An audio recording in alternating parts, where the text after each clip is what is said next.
Pagpasok pa lamang ng bahay ni Kuya, isang pangalan na ang laging bukang bibig ni Maymay, si Enrique. Yung cousin ko talaga una talaga. Maymay, tingnan mo maigi to si Enrique. O tapos, maggagapuan ka. Re? Oo, tingnan ko. Di ba pinopokus yung mukha niya? Hala, doon na ako natinamaan. Hanggang sa nabuang ng Simula sa isang ngiti, pinipilit na ika'y And then 5% namin, Enrique. Ang kilig like this, date. Your future boyfriend will see this and he will know. Enrique Hill will do this for me. oh yeah, ako'y umaasa. At sa maraming pagkakataon, umasa si Maymay na didinigin ni Kuya ang hiling na makita ang kanyang ultimate celebrity crush. Mestizo! Final look! Kamukha siya ni...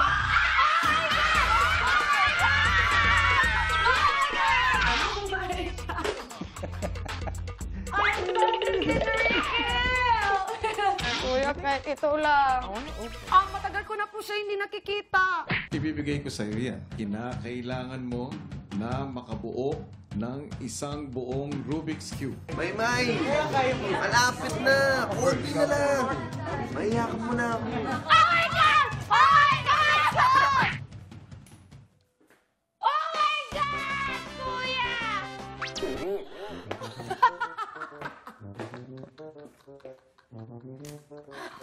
Sino ang nakikita mo na magka-eksena?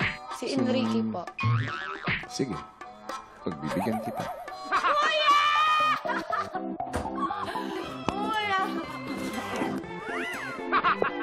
Kaya ko naman iwala. Sakit na ng heart ko. At sa pagpasok ng isang espesyal na bisita, lalong tumindi ang pag-aasam ni Maymay na makita ang kanyang Enrique. Ante! Ante! Kuya! Ante! How many times si Kuya will open? But there's no Enrique! Always picture! Picture! Picture! Enrique!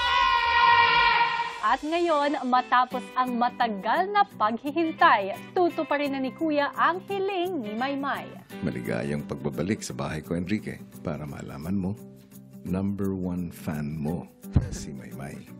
Kaya naman, inaasahan ko na sa sandaling magkakilala kayo, ay gawin mong isang masaya at makabuluhang karanasan. Ito para sa kanya. Siyempre po.